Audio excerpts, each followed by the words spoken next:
ہمارے بڑوں نے چھوٹوں کے لیے کتنا کام چھوڑ دیا کرنے کے سبحان یا اللہ، غرور گھمنڈ کو چکنا چور کرتے ہوئے پیروں سے روتے ہوئے اپنے بڑوں کی عظمتوں کو اس طریقے سے ظاہر فرمایا۔ سبحان اللہ۔ اس لیے نفس کی آواز پہ مت جانا، یہ ماہ رجب ہے۔ ابو الاعلیٰ مودودی نے سرکار سیدنا غریب نواز رضی اللہ تعالی عنہ کے بارے میں یہ لکھا کہ خواجہ غریب نواز کے روضے پر جانا اپنی ماں سے زنا کرنے کے برابر ہے، معاذ اللہ رب العالمین۔ یہ نفس کی آواز ہے، مگر عقل کی آواز احسن البیاں میں دیکھو، امام احمد رضا خود یہ لکھتے ہیں کہ جہاں بہت سارے جو مقامات ہیں جہاں دعائیں قبول ہوتی ہیں، ان مقامات میں سے ایک مقام سرکار غریب نواز سبحان اللہ، سبحان اللہ، عقل کی آواز سبحان ہے، اللہ، ماں سے زنا عقل کی آواز ہے، وہاں دعا قبول ہوتی ہے۔ سبحان اللہ، زندہ نفس کی آواز ہے، کیوں یہ کہہ رہے ہیں وہاں ایسا معاملہ ہے؟ اس لیے کہ تم جاؤ گے ادھر تو شیطان تمہارے اوپر جو ہے وہ قبضہ نہیں پائے گا۔ غریب نواز کی بارگاہ میں جاؤ گے، تمہاری دنیا بھی سمجھے گی، تمہاری آخرت بھی سمجھے گی، اور کیسے کیسے لوگوں کو سنوارا ہے معلوم ہے آپ کو؟ دربھنگہ کا ایک آدمی جو ہے ہر سال وہاں پہ آیا کرتا تھا، ہر سال آیا کرتا تھا۔ اس کا کوئی دوست تھا، بزنسی تجارتی دوست تھا، اس نے بھابھی تھا، اس نے کہا بھائی تم کہاں خواجہ غریب نواز کی بارگاہ میں سالن مل جاتے ہو، سالن مل جاتے ہو؟ اس نے کہا ہمیں معلوم ہے کیوں جاتے ہیں، ہم جانتے ہیں کہ وہاں کیا ملتا ہے، رحمتوں کی برسات وہاں کیسی ہوتی ہے۔ اچھا ٹھیک ہے ذرا میں بھی چل کے دیکھتا ہوں۔ اب آیا یہاں پر، آیا تو کیا دیکھتا ہے، تو یہ دیکھ رہا ہے کہ فقیر جو خواجہ کے دربار سے 1 روپیہ مانگ رہا ہے، لیکن وہ یہ دیکھ رہا ہے کہ وہ 1 چکر لگایا نہیں ملا، 2 چکر لگایا نہیں ملا، 3 چکر نہیں لگایا نہیں ملا، تو بھائی برتن میں جو چیز ہوتی ہے وہی تو ٹپکتی ہے نا۔ اب وہ اسی نظریے سے دیکھ رہا ہے کہ دیکھو لوگ یہاں آتے مرادیں مانگنے کے لیے، فقیر کو 1 روپیہ نہیں مل رہا ہے۔ فقیر نے جب 7 چکر لگائے تو یہ آگے بڑھتا ہے اور اپنی جیب میں ہاتھ ڈال کر کے 1 روپیہ نکالتا ہے اور دیتے ہوئے کہتا ہے ارے تو کیا خواجہ سے مانگ رہا ہے، وہ تو قبر میں مرے پڑے ہیں معاذ اللہ، لو میں تمہیں دے رہا ہوں۔ اس نے 1 روپیہ لیا اور بڑے سکون اطمینان کے ساتھ اس نے 1 چکر اور پورا کیا، اور 1 چکر پورا کرنے کے بعد کہتا ہے خواجہ تیرے بنیارے جاؤں، یعنی خواجہ تم پر قربان جاؤں کہ تم نے دلوایا بھی تو کیسے وہابی سے دلوایا۔ سبحان اللہ۔ دیکھو اگر تم یہاں آ کر کے جو ہے وہ کسی کو مختار مت مانو، لیکن تم بھی جو ہے خواجہ کے اختیار میں آ گئے ہو، تم بھی خواجہ کے اختیار میں آ گئے ہو۔ خواجہ کا در حضرت سیدنا اورنگزیب عالمگیر سے پوچھو، جب ایک مرتبہ وہ گئے، ان کا طریقہ یہ تھا کہ مزارات پہ وہ جاتے تھے، سلام کرتے تھے، اور جب سلام کا جواب نہیں آتا تھا تو اس مزار کو اٹھا دیتے تھے۔ کیا مطلب ہوا؟ اولیاء کرام اپنی قبروں میں زندہ ہیں، یہ عقیدہ ہے۔ اس لیے وہ گئے، 1 مرتبہ سلام کیا جواب نہیں آیا، 2 مرتبہ سلام کیا جواب نہیں آیا، ایک معاملہ تو یہ ہوا۔ دوسرا معاملہ جب جا رہے تو دیکھا کہ ایک نابینا ہے، وہ سرکار غریب نواز کی بارگاہ میں آنکھ مانگ رہا ہے۔ اس سے پوچھا کہ تم کتنے دن سے یہاں مانگ رہے ہو؟ میں برسوں سے آنکھ مانگ رہا ہوں، خواجہ سے نہیں مل رہی ہے۔ اچھا نہیں مل رہی ہے، مجھے پہچانتے ہو؟ نہیں پہچانتا، میں ہندوستان کا بادشاہ اورنگزیب عالمگیر ہوں۔ سنو میں جا رہا ہوں دربار خواجہ میں حاضری کے لیے، واپس آؤں تو تمہارے اس پیشانی پر آنکھ ہونی چاہیے۔ اب تو حالت خراب۔ سرکار غریب نواز کی بارگاہ میں گئے، وہاں جا کے سلام کیا، پہلا جواب نہیں آیا، دوسرا سلام کیا جواب نہیں آیا۔ کوئی اور مزہ ڈھا سکتے تھے وہ، اورنگزیب آپ اس وقت کے بادشاہ ہیں اور میرے خواجہ ہوا ہے جو آپ کو بادشاہ بنایا ہوا ہے، اس کو کیسے ڈھائیں گے؟ تشویش، حیرانی کیفیت، کیا بات ہے، جواب کیوں نہیں آ رہا ہے؟ تیسری مرتبہ جب سلام کیا، سنیو سنو اولیاء کرام زندہ ہیں، سبحان اللہ۔ تیسری مرتبہ سلام کیا جواب آیا، اور یہ بھی جواب آیا۔ اورنگزیب جب تم نے پہلی مرتبہ دوسری مرتبہ سلام کیا تو میں حرم کعبہ میں نماز پڑھا، سبحان اللہ۔ میں حرم کعبہ میں نماز پڑھ رہا تھا، تم اجمیر میں سلام کر رہے ہو نا، میں تمہارے سلام کا جواب حرم کعبہ سے سن رہا ہوں، سبحان اللہ، نماز میں تو جواب نہیں دوں گا، اس لیے تیسری مرتبہ جواب دیا۔ اب اس کے بعد ادھر اس نابینا کیا عالم ہے، اب تو یہ خواجہ کے دربار میں مچل رہا ہے، تڑپ رہا ہے۔ خواجہ اب تک تو آنکھ نہیں تھی، اے خواجہ اگر آپ نے کرم نہ کیا، اے خواجہ اگر آج آپ نے آنکھ نہیں دی تو آنکھ سے تو محروم تھا، اب تو جان سے محروم ہو جاؤں گا، میری جان بچا لیجیے خواجہ، میری جان بچا لیجیے خواجہ۔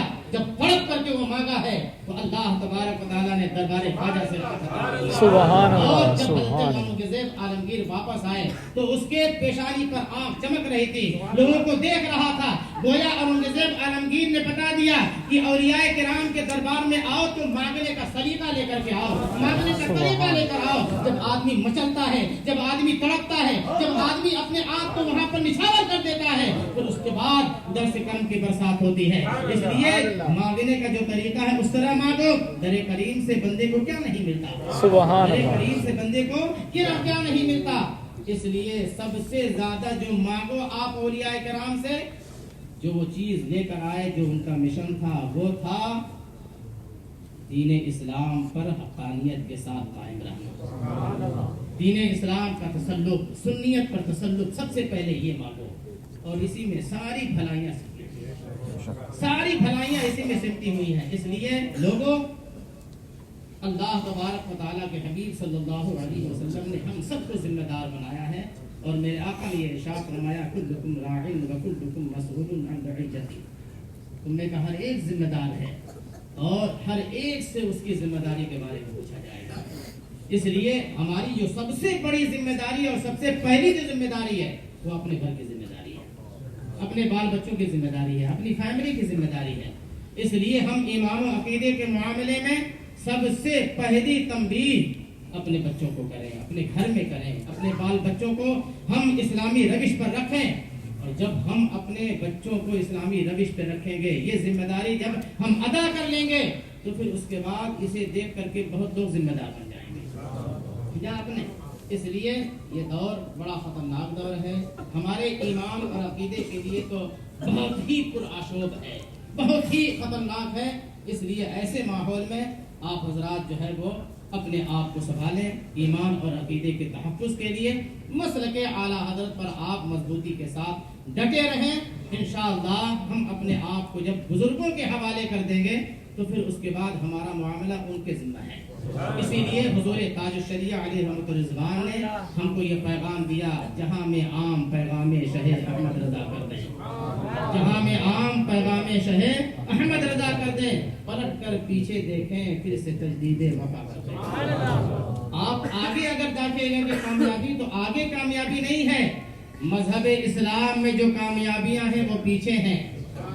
آپ دنیا کے معاملے میں جو کچھ بھی کر رہے ہیں، ہر آنے والی چیز جو ہے پچھلی کو جھٹلاتی جا رہی ہے، ہر آنے والی چیز پچھلی کو غائب کرتی جا رہی ہے، ہر اپڈیٹ چیز جو ہے وہ اپنے پہلے والے کو جو ہے وہ ناکام کرتی جا رہی ہے، مگر ہماری ساری کامیابیاں جو مجبر ہیں وہ ہمارے پیچھے ہیں۔ اسی لیے تاج الشریعہ نے بہت مفہوم اور بہت معنی سے لبریز یہ شعر کہا ہے، پلٹ کر پیچھے دیکھیں۔ جب آپ پلٹ کر پیچھے دیکھیں تو یہ دامن پکڑیں اور یہاں سے چلیں، تاج الشریعہ آپ کو ملیں گے، حضور مفتی اعظم آپ کو ملیں گے، حجت الاسلام آپ کو ملیں گے، اعلیٰ حضرت آپ کو ملیں گے، سرکار نوری آپ کو ملیں گے، سیدنا احمد آل رسول احمدی آپ کو ملیں گے، سرکار غریب نواز آپ کو ملیں گے، سرکار غوث اعظم آپ کو ملیں گے، حضرت مولانا کائنات علی مرتضیٰ ملیں گے، صحابہ کا دامن ملے گا۔ اب آپ دیکھیے پیچھے جائیے، ہم پیچھے جا رہے ہیں، ہمارا حق پیچھا اتنا اسٹرانگ ہے کہ ہمیں پرواہ کرنے کی کوئی ضرورت نہیں ہے۔ جہاں میں عام پیغامیں صحیح احمد رضا کر دیں، پلٹ کر پیچھے دیکھیں، پھر سے تجدید وفا کر دیں، اور جب آپ یہ کریں گے تو تاج الشریعہ آپ کو اپنے دامن میں لے کے گئے۔ اختر قادری خلد میں چل دیا، اختر قادری خلد میں چل دیا، خلد باہ ہے ہر قادری کے لیے۔ مسلک اعلیٰ حضرت زندہ باد، مذہب اسلام پائندہ باد۔ سبحان اللہ۔